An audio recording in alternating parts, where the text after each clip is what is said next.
Hello everyone, তো আবারও চলে আসলাম একটা নিউ মিনি ব্লগ নিয়ে। তো আজকে বাজারে গিয়েছিলাম।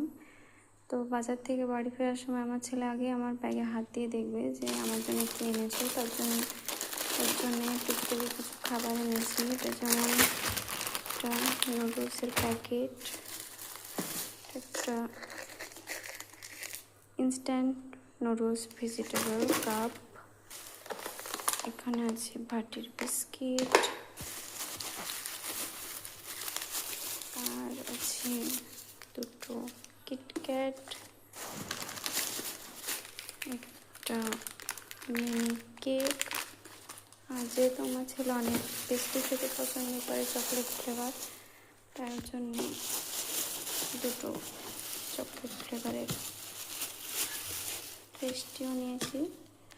তো আসতে অনেকটাই রাত্রি হয়ে গেছে, ছেলে ঘুমিয়ে গেছে। তো এগুলো ওকে সকালে দেব, সে তো অনেক খুশি হয়ে যাবে। থ্যাংক ইউ সবাইকে, গুড নাইট।